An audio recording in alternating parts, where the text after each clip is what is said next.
Hey, this is Chris with StealthCam. Today we're out on the farm. One thing I wanted to talk about are 3 common trail camera mistakes that we often see trail camera users do.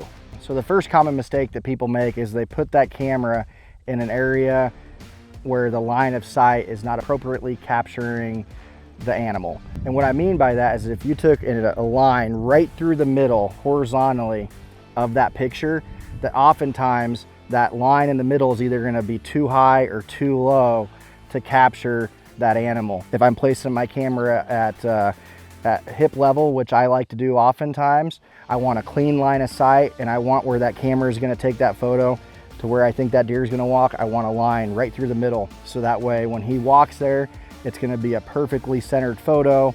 I'm not going to miss anything, and I'm going to have a really good photo. On the contrary, if I'm trying to hide that camera or I want it out of the line of sight of that deer or whatever game animal you're hunting, I'll face it down, and just like the same thing again, I want that middle horizontal line to be right there where I think that deer is going to walk, so it captures him perfect. Obviously, where we're at right now on the edge of this pond, there's not much growing around it, so I don't have to worry about weeds blowing up.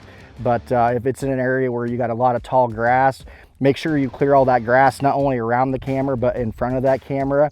It's going to help to prevent false triggers, and also you don't have anything that's going to obstruct the view of that lens. The number 2 problem that we often see are guys that put cameras out and they lose track of them, especially if you're like me and you're running a bunch of different cameras. Believe it or not, it can be actually easy to forget where you place a camera. What's awesome with the new lineup of cell cams from StealthCam is they have an internal GPS. So a handful of those cameras once a day will automatically sync with the app and update on the map within the Command Pro app as to where they're located. I don't know very many people who have not had a trail camera stolen over the years. Unfortunately, it happens with our cameras that have internal GPS.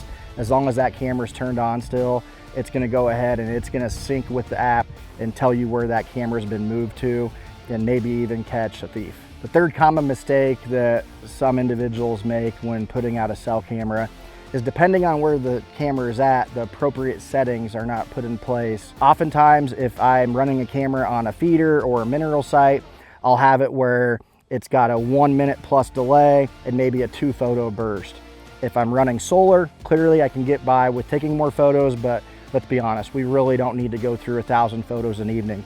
On the contrary, if I'm on a setup like where I'm standing at now and there's a pond and the deer are coming down the side of this bank here to take a drink, I've got this guy on a very short delay and on a higher photo burst, because I'm not going to get as many triggers in that time period, so I want to get as much intel as I can. If I'm running that camera on a trail, same thing. I'm going to have it on a short delay and maybe a high photo burst. Really pay attention to where you're putting that camera, pay attention to the settings. And the beautiful thing about cell cameras and the Command Pro app, you can change those settings right there from your device, and the next time that camera syncs, the settings to that camera will change. So those are 3 common mistakes that we see trail camera users make. Hopefully you learned a little bit from this, and if you're interested in learning more about StealthCam products, go ahead and check them out at stealthcam.com.